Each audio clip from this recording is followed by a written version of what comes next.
Très bien. Plein l'écran.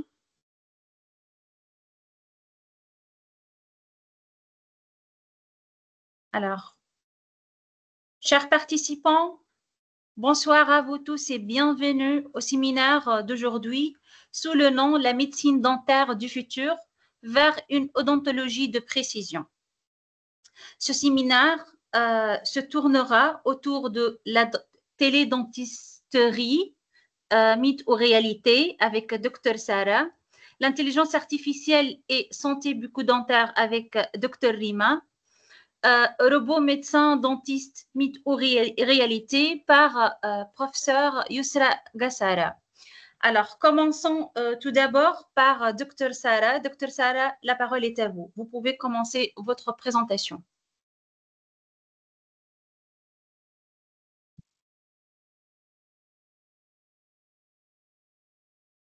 Dr Sarah, veuillez juste activer votre micro.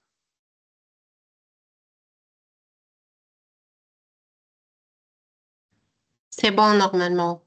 Oui, la parole est à vous, docteur.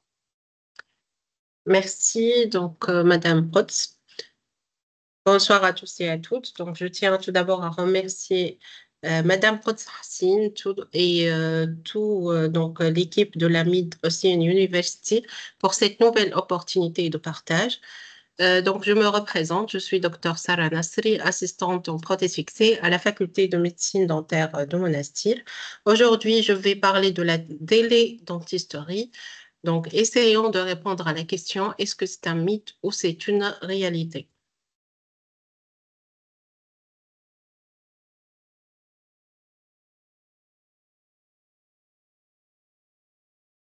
Hein? Donc, la télédentisterie n'est plus un concept futuriste. Elle s'impose aujourd'hui comme un outil complémentaire à la pratique clinique traditionnelle, favorisant l'accès aux soins et la collaboration interdisciplinaire. Quand est-ce qu'on a commencé vraiment de parler de plus en plus de la télédentisterie ou de la télémédecine en général? Donc, ceci était avec la pandémie COVID-19. Donc, il est largement reconnu que la pandémie a gravement perturbé la prestation des services de santé, y compris les services dentaires, en raison de la priorité donnée au traitement des patients positifs à la COVID-19 et au contrôle de la transmission des infections. Alors, pendant cette pandémie mondiale, la télédentisterie est apparue comme un outil utile pour combler la fossé entre les dentistes et les patients. Cela a permis aux patients de rester chez eux, comme ceci a été recommandé, tout en étant en contact avec les praticiens grâce aux technologies de l'information et de la communication, ce qui a permis donc de réduire la propagation du virus au sein de communautés et parmi les professionnels de première ligne. Surtout que la pratique de médecine dentaire est une pratique à haut risque de transmission infectieuse. De nombreuses personnes ont probablement renoncé alors à des soins dentaires non urgents en raison des restrictions imposées à la prestation des soins dentaires, ainsi que des pressions donc, financières, psychologiques accrues qui étaient liées à la pandémie. Alors, ce n'est pas uniquement, peut-être ceci a été initié initié avec la pandémie COVID-19, on trouve que dans la littérature mondiale, on parle de plus en plus de la télédentisterie, qui est une technologie innovante visant à fournir des consultations et des soins bucco-dentaires à distance. Cette technologie n'a cessé d'évoluer depuis sa première mise en œuvre, qui a été réalisée en 1994 lors d'un projet pilote qui a été mené au sein des départements des défenses des États-Unis en collaboration avec l'armée américaine. Elle constitue donc une alternative aux méthodes traditionnelles qui cherchent à surmonter les limites, surtout d'ordre géographique. Cependant, une évaluation approfondie de ses avantages et de ses inconvénients s'impose. Parlons un peu des expériences internationales en matière de télédentisterie. Et si on parle donc de télédentisterie, bien sûr, c'est la dentisterie à distance. Diverses expériences de télédentisterie ont été rapportées dans la littérature, la majorité provenant surtout de l'Amérique, bien sûr les États-Unis, au Canada et bien sûr des surtout des pays européens. Ces expériences ont été identifiées dans différents types d'études, incluant des travaux comparant la télédentisterie aux technologies conventionnelles, ainsi que des études décrivant un système de télédentisterie dans plusieurs spécialités. Par exemple, le système de télémédecine Store and Forward a été surtout utilisé en médecine chirurgie buccale pour la prise en charge préopératoire des troisièmes molaires incluses. Aussi, donc, une étude d'Evers et collaborateurs a évalué la faisabilité et les bénéfices de la téléconsultation et de la téléexpertise via un système UMTS, Universal Mobile Telecommunication System, en chirurgie maxillofaciale. Cependant, la fiabilité et la qualité de ces connexions, comme la connexion EMTS, ainsi que les contraintes liées à la transmission des données sensibles en chirurgie, doivent être soigneusement évaluées. Donc, après avoir parlé un peu des expériences mondiales, on va parler maintenant des avantages de l'utilisation de la télédentisterie en général. Donc, la télédentisterie était utilisée dans différentes spécialités, mais comme on a déjà avancé, la plus représentée étant la médecine buccale et la médecine et la chirurgie buccale. Et la transmission des données se fait généralement par voie électronique, principalement par courrier.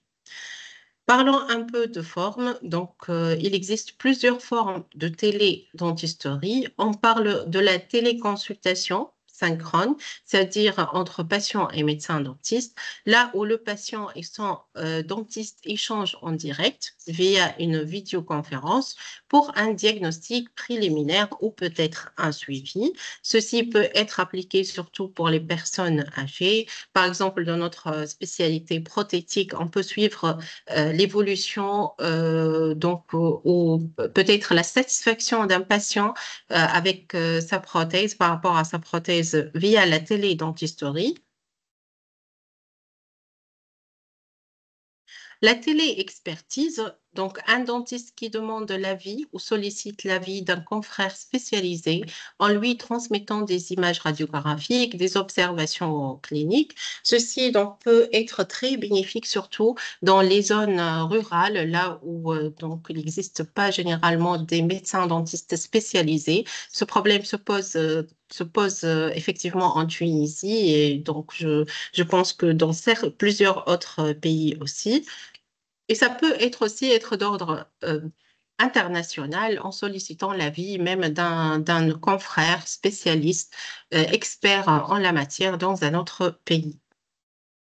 La télésurveillance, c'est le contrôle régulier de l'évolution d'une situation, par exemple les traitements orthodontiques ou les cicatrisations de sites chirurgicaux. La téléformation aussi, c'est une forme de télédentisterie. Donc, c'est une forme d'enseignement en ligne pour les étudiants et aussi une formation continue pour les praticiens. Alors, de nombreux avantages de cette nouvelle alternative ont été mis en évidence, tels que l'amélioration de l'accès de manière la plus équitable possible aux soins spécialisés en santé bucco-dentaire sans contrainte géographique, ainsi que le gain de temps, le gain d'argent, la réduction des inégalités dans l'accès aux soins. Elle facilite également la communication entre les chirurgiens dentistes, avec les spécialistes et aussi avec les patients. La télédentisterie permet, dans certains cas, la détection précoce de problèmes dentaires, le diagnostic anticipé de certaines lésions buccales, ce qui contribue à éviter des dommages ultérieurs et à améliorer le pronostic, surtout dans le cas de lésions malignes.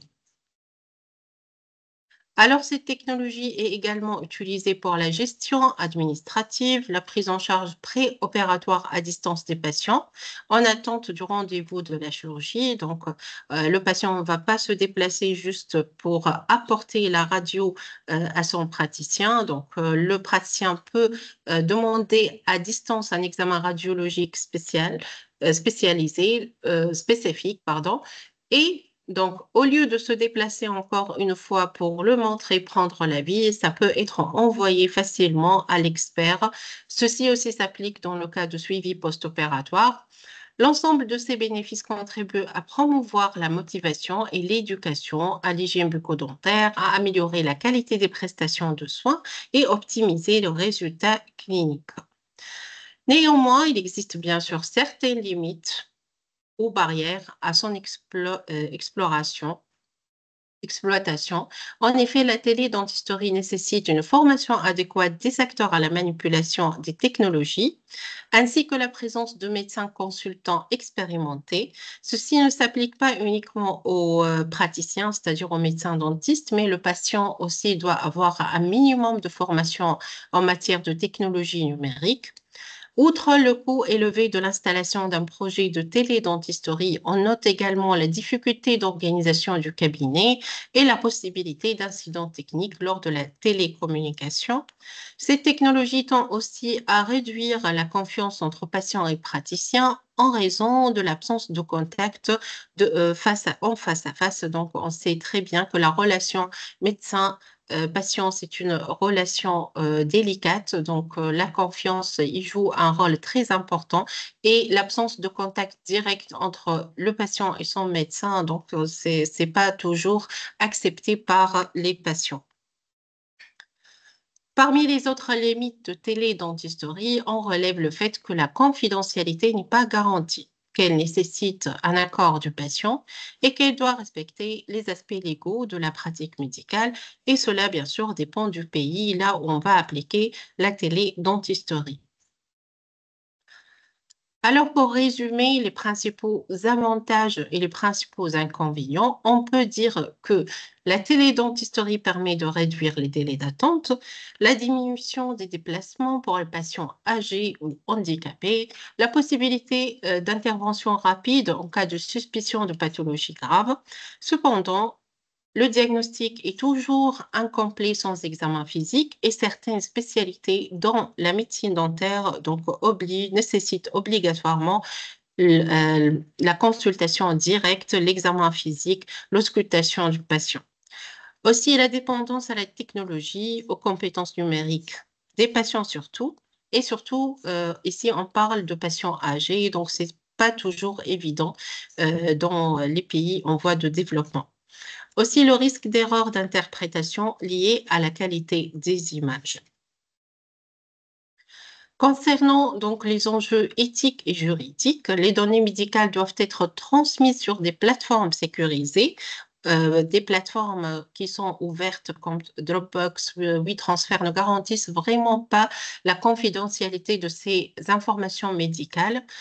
Aussi, le consentement doit préciser que la consultation se fait à distance et que certaines limitations donc existent. La responsabilité en cas d'erreur ou de retard de diagnostic doit être clairement définie par la législation. Comme perspective, l'utilisation de l'intelligence artificielle pour détecter automatiquement certaines lésions sur des photographies intraorales peut alors être donc d'un intérêt plus important que la télédentisterie. Aussi, le partage de bases de données internationales pour la recherche et le développement et l'intégration dans les systèmes nationaux de santé pour un suivi global du patient. Alors, pour conclure, la télédentisterie, c'est un outil complémentaire, non un substitut. Il s'impose de plus en plus dans les pays développés. Aussi, il est très important de suivre une intégration raisonnée de la télédentisterie et trouver le potentiel pour améliorer l'accès aux soins bucco-dentaires à distance. Aussi, il faut dresser un cadre légal et éthique solide dans les pays. Donc, il faut, disons, donc les législations doivent suivre impérativement ces développements en matière de télédentisterie. Donc, je vous remercie pour votre attention et votre écoute et je vais céder la parole à ma collègue, professeure agrégée Rim Khalel, qui va suivre donc euh, en parlant de l'IA et santé bucco-dentaire, l'intelligence artificielle et santé bucco-dentaire. Merci beaucoup. Merci à vous, Dr. Sarah, pour tous vos efforts. Alors, passons maintenant à Dr. Rim. Dr. Rim, la parole est à vous.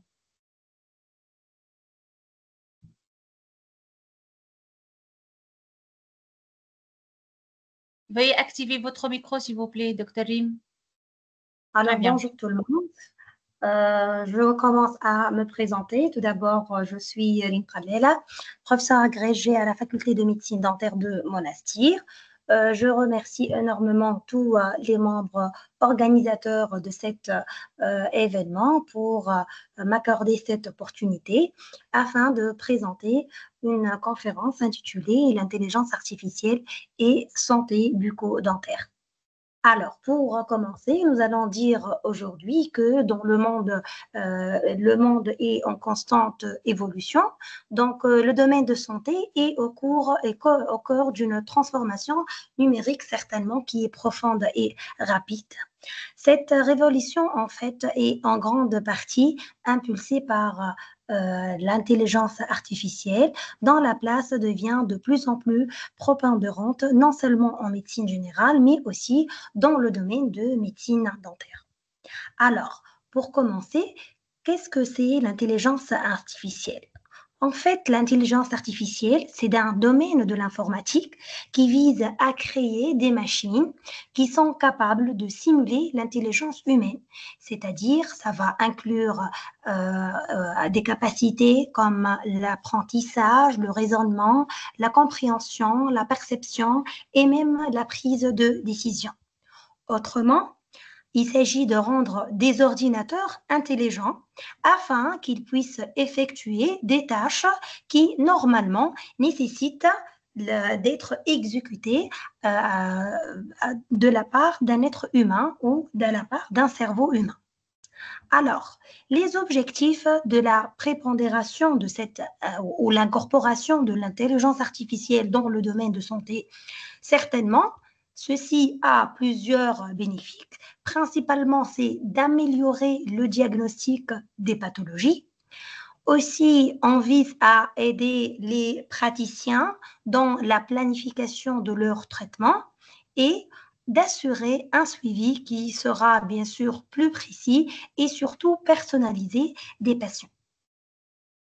Alors, passons à l'intelligence artificielle dans le domaine de médecine dentaire.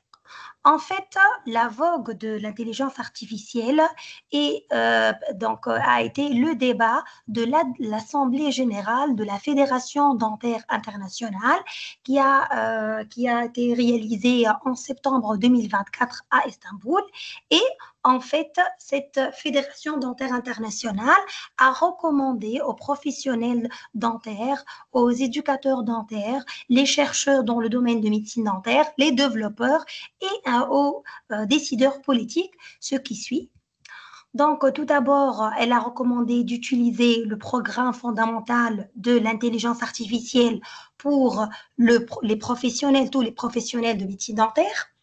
Elle a encouragé aussi à participer aux grandes activités autour de la normalisation et de la surveillance réglementaire de cette intelligence artificielle afin de garantir des applications donc dans le domaine de grande qualité et bien sûr qui va viser l'intérêt des patients.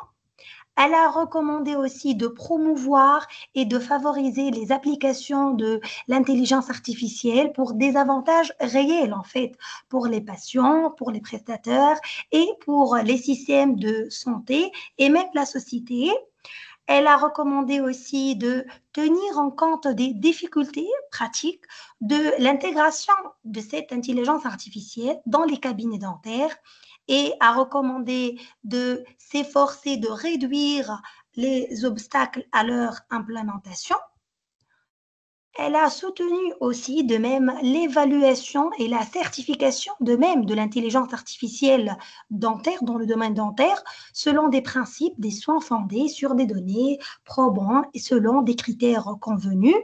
et elle a proposé de même de développer une approche équilibrée des préoccupations en matière de protection surtout des données et d'utilisation éthique des données de santé dans l'intérêt à la fois des patients et de la société. Alors, passons maintenant au principe de l'intelligence artificielle. Donc, à partir, si on va comprendre les principes de l'intelligence artificielle, on va comprendre donc les applications dans le domaine de médecine dentaire. Donc, tout d'abord, il faut savoir que l'intelligence artificielle utilise principalement des algorithmes pour analyser des grandes quantités de données et elle va aider les professionnels à prendre de meilleures décisions et à optimiser bien évidemment leur travail. Et en fait, ce qu'il faut savoir, c'est que l'intelligence artificielle, c'est une assistance, mais non pas un remplacement. Alors, les trois branches principales de l'intelligence artificielle, premièrement, c'est le machine learning, le deep learning et le traitement du langage naturel ou le NLP. Commençons par le machine learning, c'est-à-dire l'apprentissage automatique. C'est la base de l'intelligence artificielle. C'est-à-dire, ces algorithmes, ils vont apprendre à partir des données sans règles strictes. Ça peut être un apprentissage qui est supervisé, c'est-à-dire l'algorithme est entraîné avec des données étiquetées, par exemple les radiographies ou les caries qui sont déjà identifiées, et il va apprendre à reconnaître les motifs pour les appliquer ultérieurement pour des nouvelles images. L'apprentissage, il peut être non supervisé, c'est-à-dire que l'algorithme, il va chercher des relations qui sont cachées dans les données qui sont non étiquetées. Par exemple, regrouper des patients de profils similaires pour identifier des tendances ou des pathologies. Le deuxième principe, c'est le deep learning. C'est quoi le deep learning? Donc, il est inspiré du cerveau humain et en fait, ceci, il est traduit par l'analyse d'images. Il va décomposer les images pour identifier les formes, les textures et les couleurs.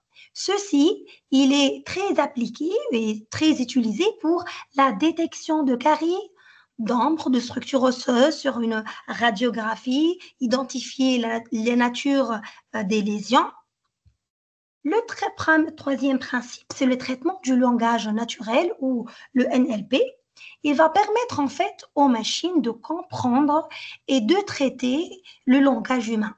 Par exemple, tel que le dicteur qu'on utilise couramment et en fait, c'est-à-dire que l'intelligence artificielle va écouter la conversation et elle va générer, elle va comprendre tout d'abord le langage humain et elle va générer des documents et ça va être détaillé ultérieurement donc, pour l'outil Ascara. On a aussi l'intelligence artificielle générative qui est donc capable de générer en utilisant les trois principes déjà donc, cités. Et cette intelligence artificielle, elle est capable de produire et non pas d'analyser. Elle va réaliser des conceptions, par exemple, de prothèses. Et donc, ça va être détaillé aussi ultérieurement par rapport au 3 Shape Automate, c'est-à-dire elle va analyser donc le scan 3D du patient et elle va réaliser donc indépendamment la conception de la couronne ou un bridge sans intervention humaine. Alors, passons maintenant à l'application de l'intelligence artificielle dans le domaine de santé bucco-dentaire. Donc, principalement, l'intelligence artificielle, elle est utilisée ou appliquée dans le domaine de santé bucco-dentaire, surtout grâce au diagnostic assisté par intelligence artificielle. Le domaine de radiologie dentaire, il est très largement exploité par l'intelligence artificielle. De même, la planification implantaire, l'orthodontie trouve aussi sa place donc, et suivi aussi de la dentisterie numérique. Alors, quels sont les avantages de l'intelligence artificielle pour la santé bucco-dentaire? Pourquoi on opte à intégrer l'intelligence artificielle dans notre pratique quotidienne? Donc, plusieurs avantages sont donc, observés ou sont extrapolés grâce à l'intelligence artificielle associée aux soins bucco-dentaires. Principalement, c'est la prévention qui va être améliorée. Ensuite, le diagnostic sera plus précis. Les plans de traitement seront personnalisés et on va avoir un accès plus aisé aux soins. Passons maintenant, détaillons ces avantages et ces apports de l'intelligence artificielle. Donc, si on va parler d'une prévention améliorée, donc l'intelligence artificielle, elle va aider le médecin dentiste à identifier les patients ou les personnes à haut risque de développer des pathologies, permettant bien sûr des interventions qui sont préventives et qui sont plus ciblées. Le diagnostic également sera plus précis. Donc, l'intelligence artificielle, elle est très largement utilisée pour analyser surtout les radiologies dentaires pour détecter certaines anomalies, certains problèmes qui pourraient échapper à l'œil humain. On parle ici donc surtout la détection des caries, surtout au stade débutant.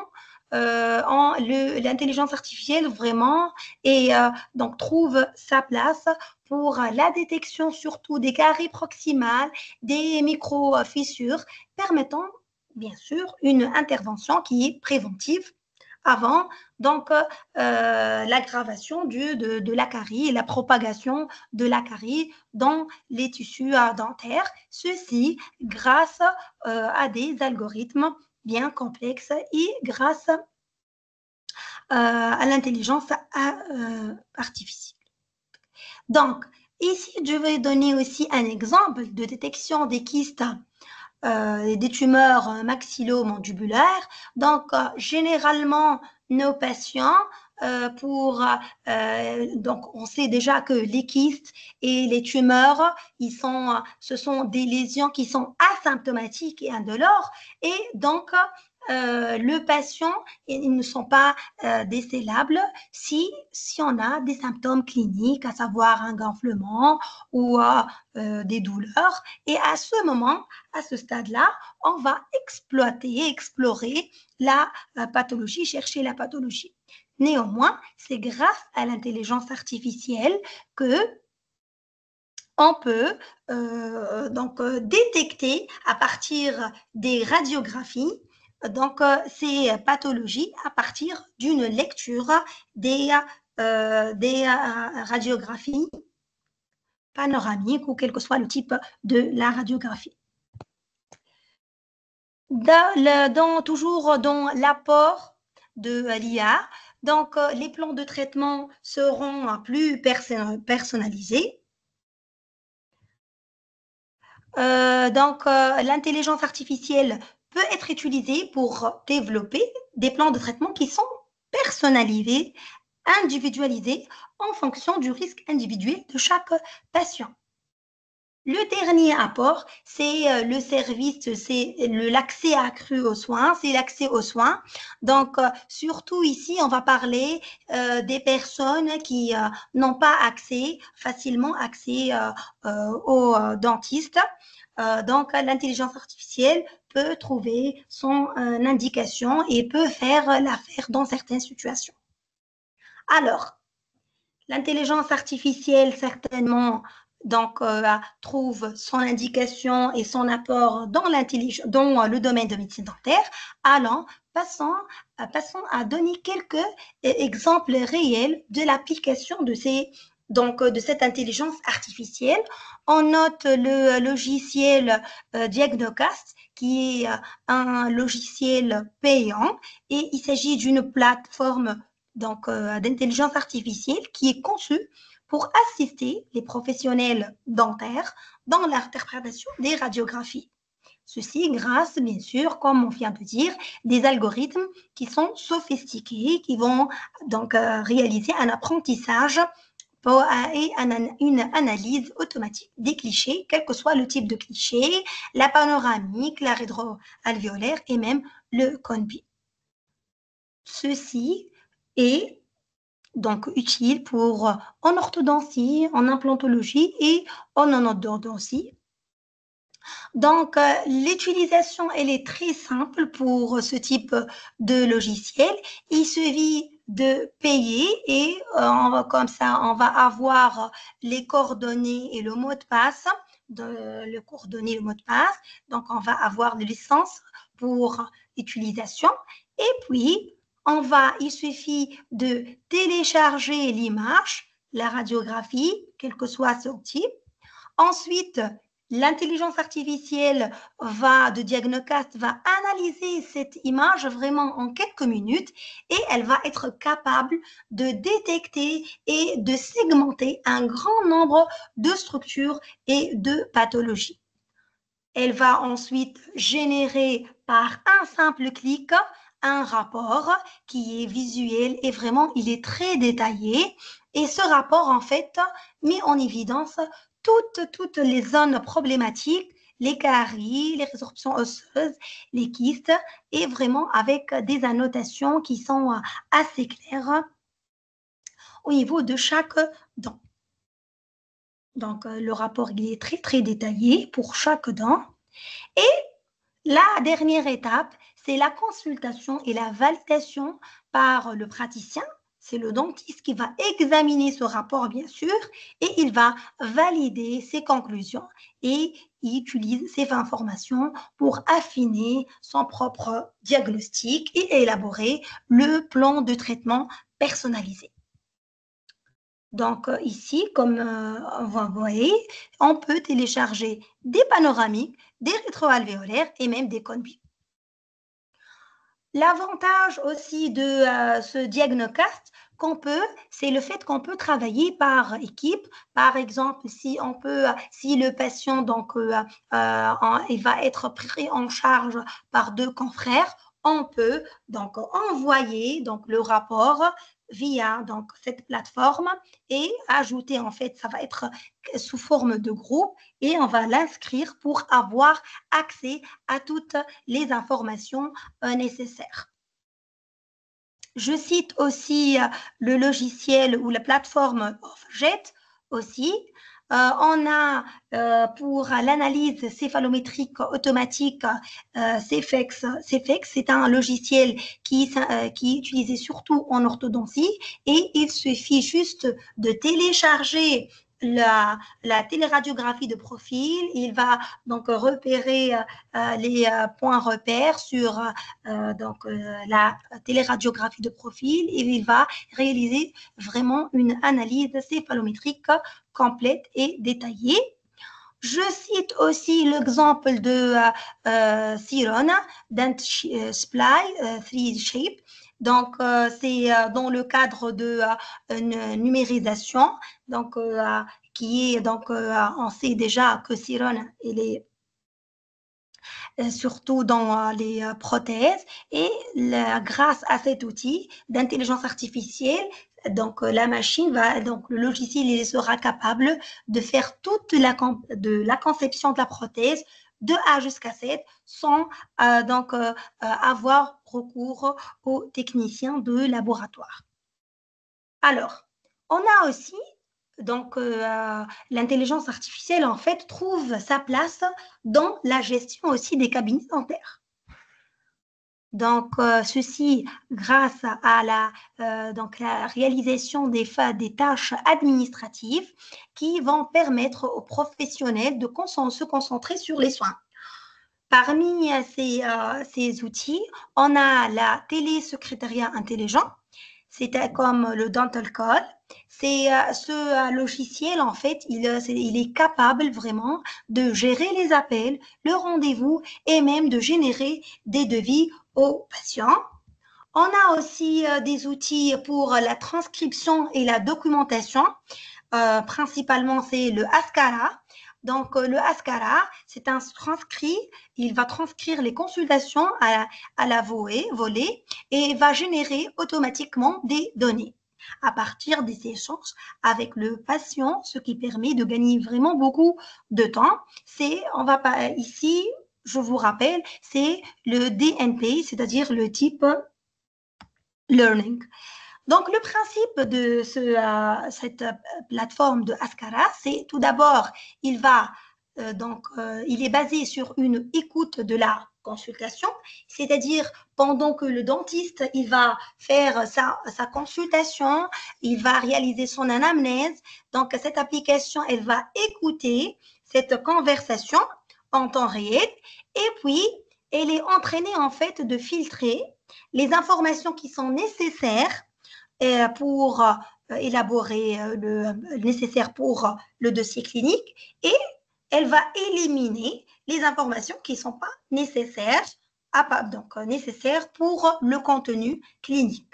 Ensuite, une fois le filtrage il est réalisé, ce logiciel il va générer des documents à partir de ces informations extraites de la conversation.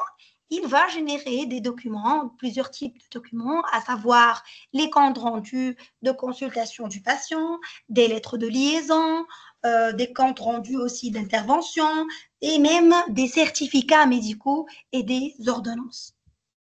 Alors, devant tout cet apport de l'intelligence artificielle dans notre domaine de médecine dentaire, est-ce qu'il y a des limites pour l'intelligence artificielle dans le domaine de médecine dentaire?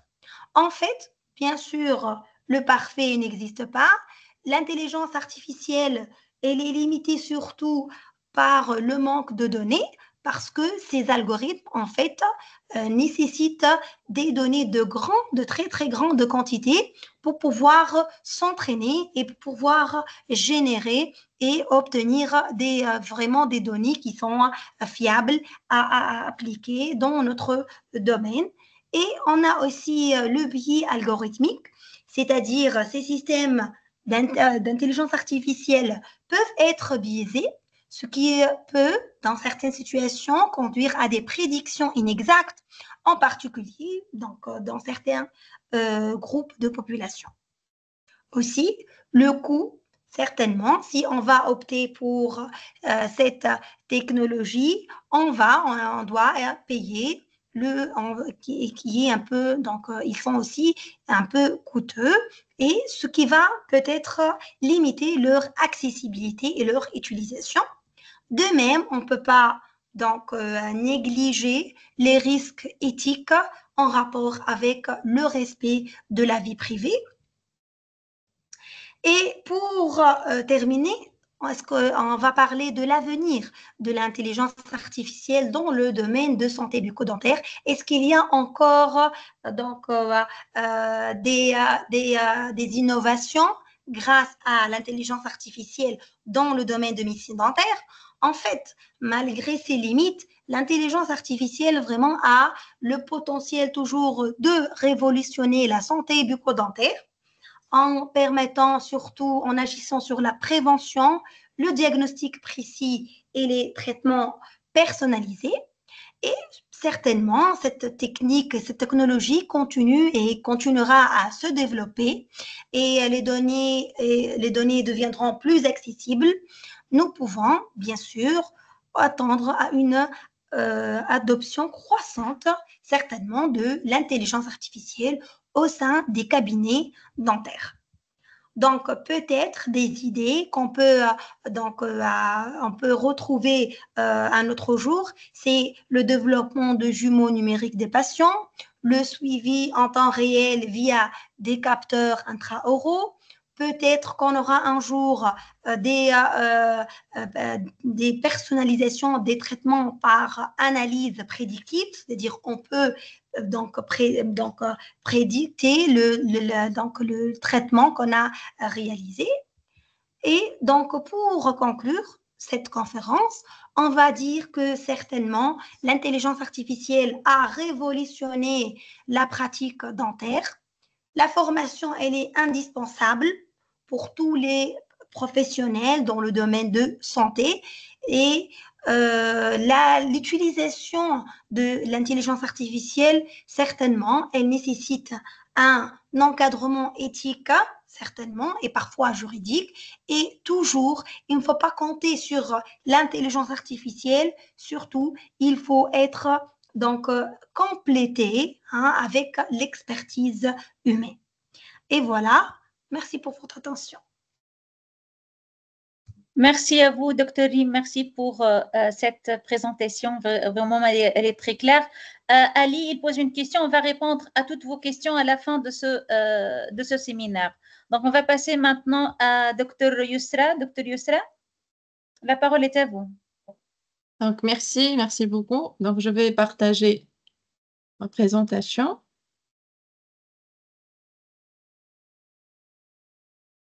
Alors, Dr. Yousra, elle va nous parler de robot médecine dentiste. Voilà, on voit très bien la présentation. Donc, très bien. Très bien. Donc, bonjour, merci. Donc, merci. Donc, je me présente, Dr. Yousra Gassara, professeur agrégé en prothèse fixée à l'Université de Monastir. Donc, je suis ravie d'être parmi vous aujourd'hui pour parler d'un sujet qui passionne autant qu'il intrigue, la robotique en médecine dentaire, mythe ou réalité. Est-ce qu'un robot peut vraiment remplacer le dentiste ou bien il s'agit seulement d'un outil sophistiqué?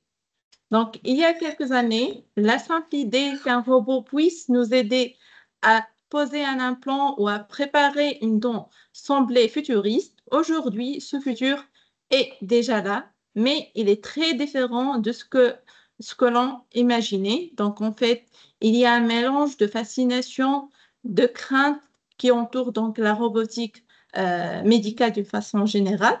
C'est un sujet où l'innovation technologique croise la perception humaine. Donc, parlons maintenant un peu de l'historique de la robotique en médecine dentaire. En fait, entre les années 1980 et 1990, on a eu l'apparition des premiers concepts de robots chirurgicaux pour la dentisterie et la médecine maxillofaciale. Et par la suite, donc en 2010, on a eu l'introduction des robots semi-autonomes pour la chirurgie guidée et la préparation des dents. Et récemment, donc en 2020, on a plusieurs avancées, donc des avancées majeures. On parle des robots perceptifs et l'IA est intégrée pour la planification et l'exécution donc mini-invasive.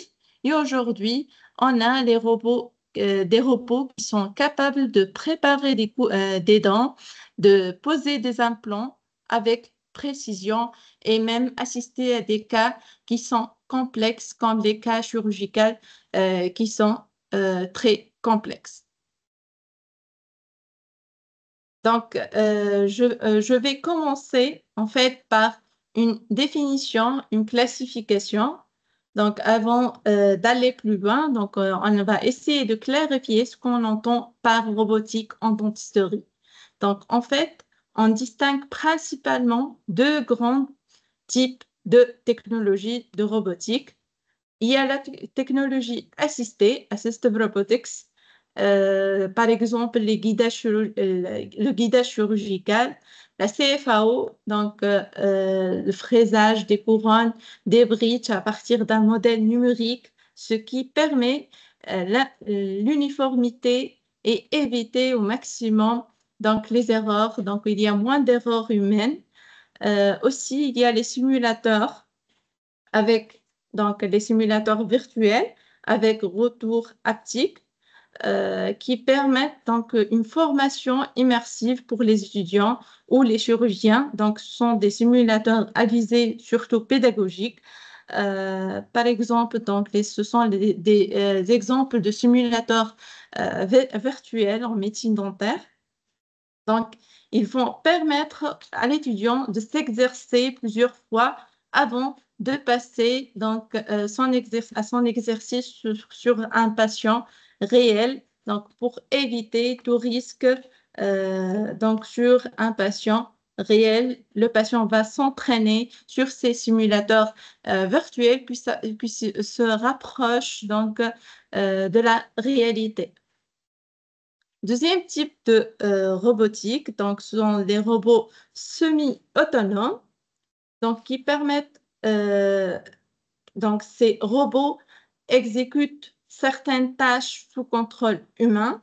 Exemple, le robot ajuste la position, par exemple, d'un implant en temps réel, mais c'est toujours le praticien qui valide chaque étape. Et comme perspective aussi, à part ces deux types de robots, il y a les robots autonomes qui sont encore très rares. En fait, c'est un concept expérimental, comme par exemple un pilote automatique donc, dans un avion, mais on garde toujours un pilote humain à bord. Donc, il est très important de noter que la majorité des systèmes actuels restent assistés ou semi-autonomes. Donc, nous sommes encore loin d'un dentiste qui est 100% robotisé.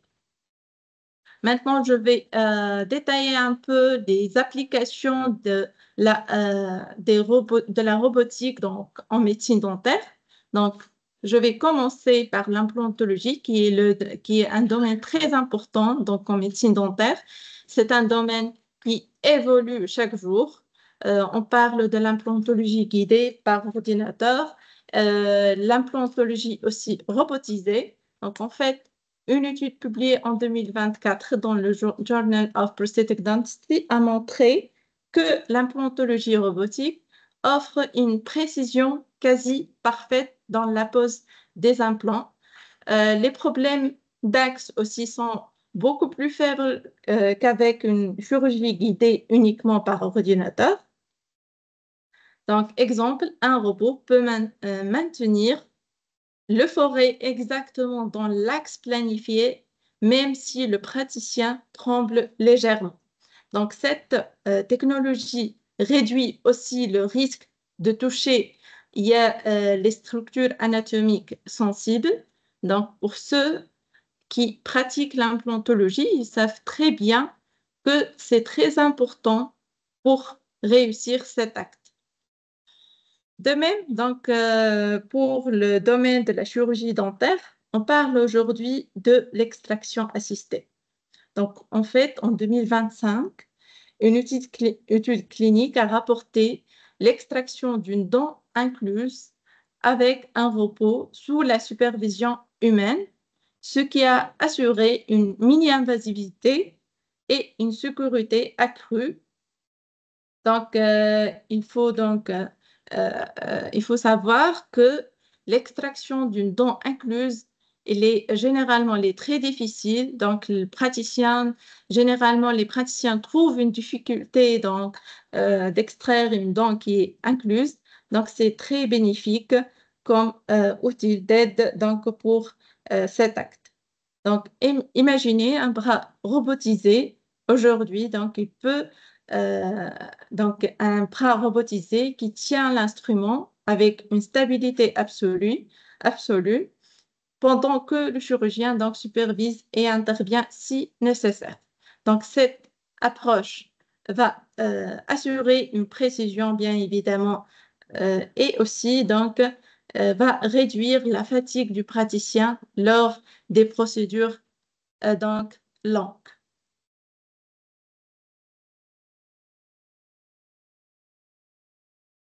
Aussi, dans notre spécialité, la prothèse fixée, la robotique donc, présente plusieurs applications, à savoir la préparation dentaire, donc préparation assistée donc, par des robots permet une préparation donc, régulière et précise d'une dent avec un gain de temps et une standardisation des résultats.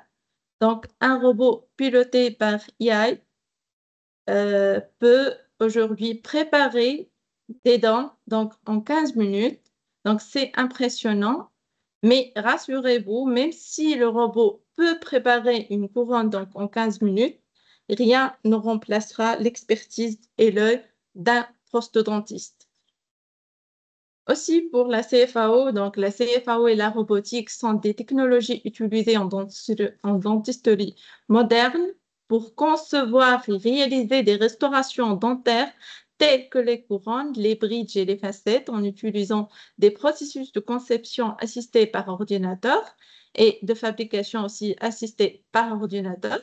Donc, les systèmes robotiques peuvent automatiser le fraisage ou l'impression 3D de ces restaurations, améliorant ainsi la précision et l'efficacité.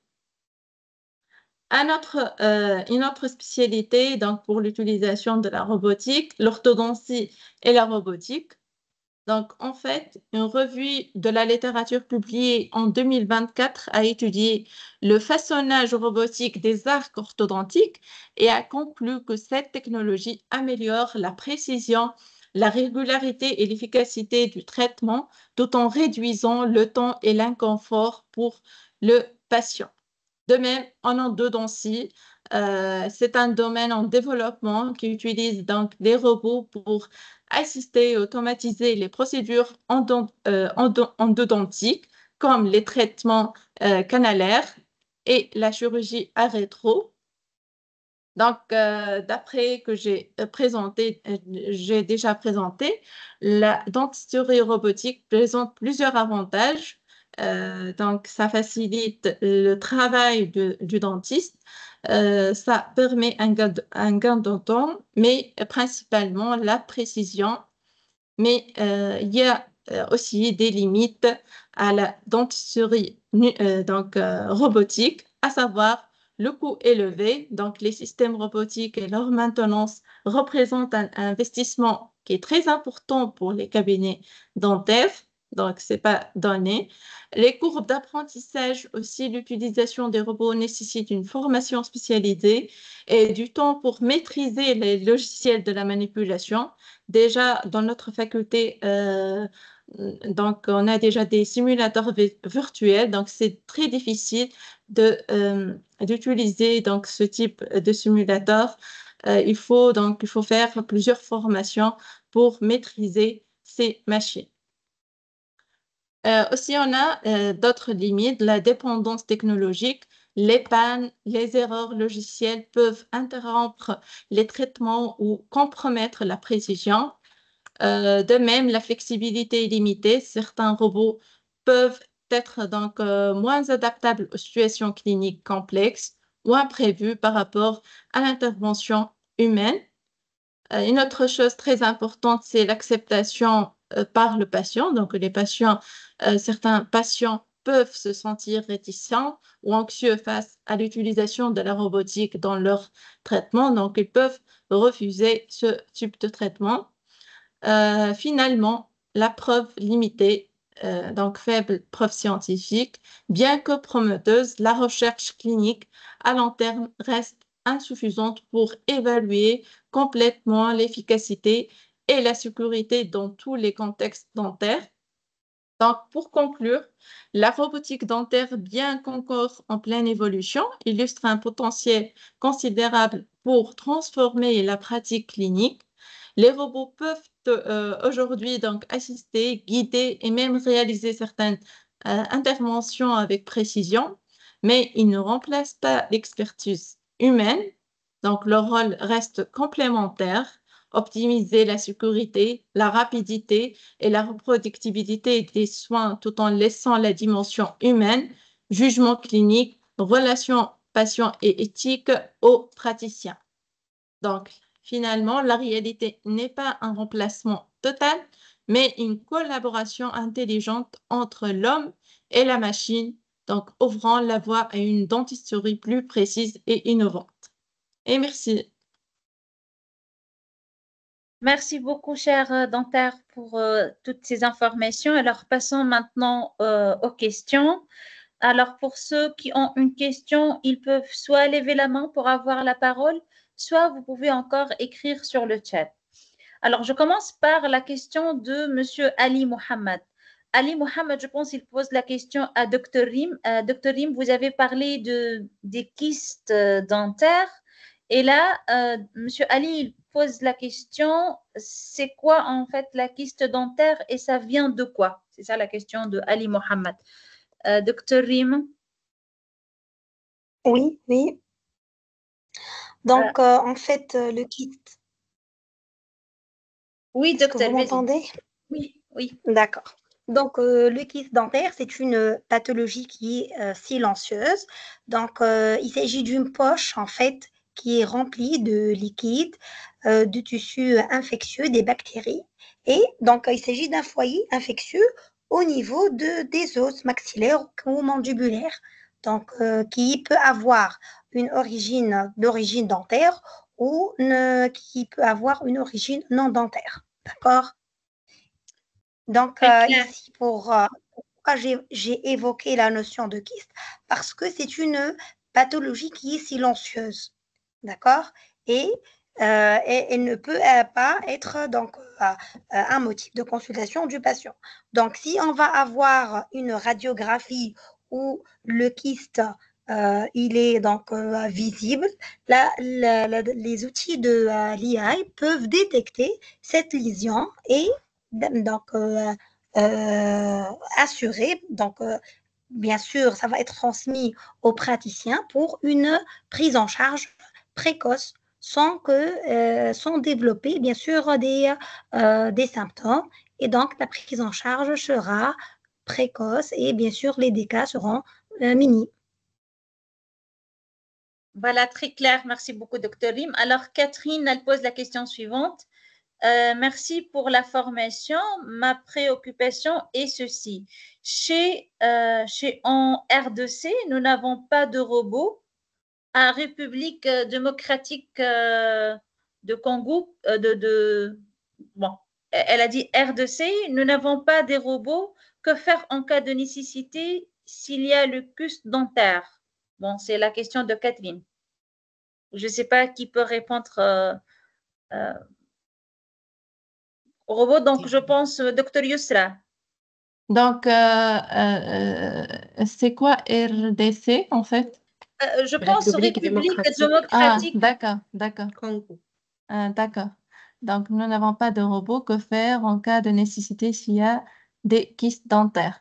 Donc, il faut juste consulter un médecin dentiste. Donc, c'est pas donné. Même les articles que j'ai utilisés, c'est une bibliographie récente, datée 2024-2025. Donc, c'est récent. Donc, il faut juste consulter un médecin dentiste qui va faire donc son diagnostic, va faire, vérifier le diagnostic d'un kyste dentaire et va vous donner donc le traitement nécessaire. Donc, c'est clair? Très clair. Oui, très clair, docteur Yousra. Ok, merci. Est-ce qu'il y a des autres questions? Donc, vous pouvez profiter pour poser toutes vos questions. Euh, pour poser une question, vous devez soit lever la main pour avoir accès au micro, ou encore vous pouvez écrire dans la conversation dans le chat.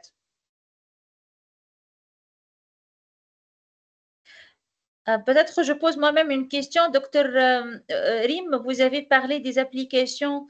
Est-ce que toutes les applications sont payantes? Est-ce qu'il y a des applications ou bien des logiciels gratuits? Juste, on peut capturer avec nos propres téléphones portables ou bien les smartphones. Juste, on prend une photo et peut-être on fait entrer cette photo-là dans le logiciel et on peut voir des résultats. Est-ce qu'il y a une telle application à nos jours? Normalement, toutes les applications sont payantes, mais l'utilisation de smartphones, donc il y a des études récentes qui sont en cours pour l'utilisation de smartphones et la réalisation de l'obtention de l'utilisation de l'IA par le smartphone. Mais les applications, jusqu'à maintenant, elles sont tous payantes. D'accord, très bien, merci beaucoup. Donc, est-ce qu'il y a des autres questions, chers étudiants, chers participants? Si vous avez des questions, n'hésitez pas à écrire dans le chat.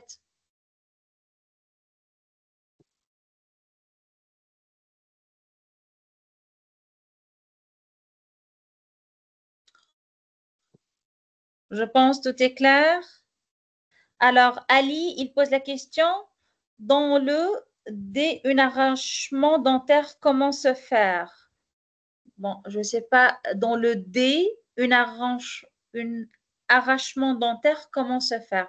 Je ne sais pas si quelqu'un parmi nos docteurs a bien compris la question. C'est pas assez clair.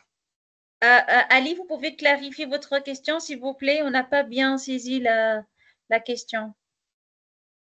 Peut-être elle parle d'extraction dentaire, peut-être.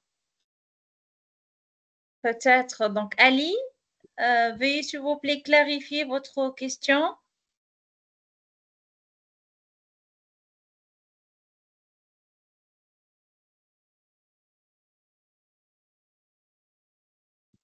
En attendant la clarification de M. Ali, est-ce qu'il y a des autres questions?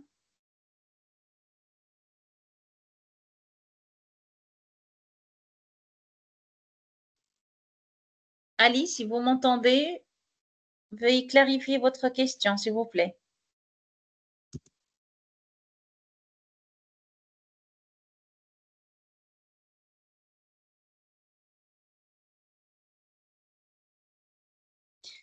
Extraction, oui, extraction dentaire. Bon.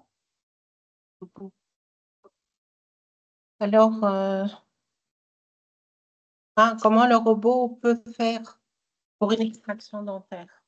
Donc, c'est sous anesthésie. Le robot donc, va maintenir le davier. Donc, c'est programmé comme l'acte du médecin dentiste. Donc, ici, le mouvement du robot suit une fonction Donc, bien déterminée. oui. Donc, Voilà. la dent, selon la situation de la dent.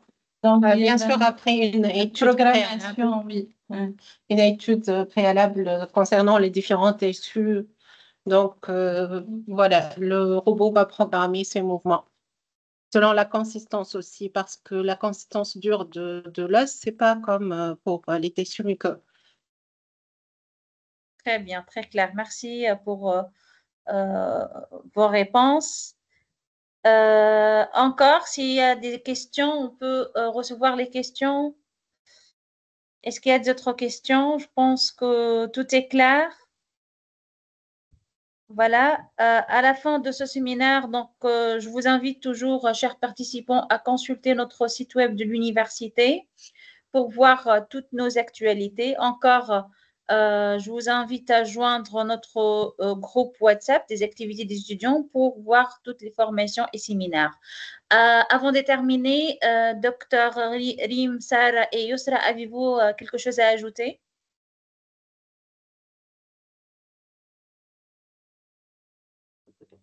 Non, merci à vous. Merci infiniment pour tous vos efforts. Merci pour cette participation. Au revoir. Merci à vous. Merci. Merci, au revoir et bonne soirée. Au revoir. Au revoir. Bonne soirée. Au revoir.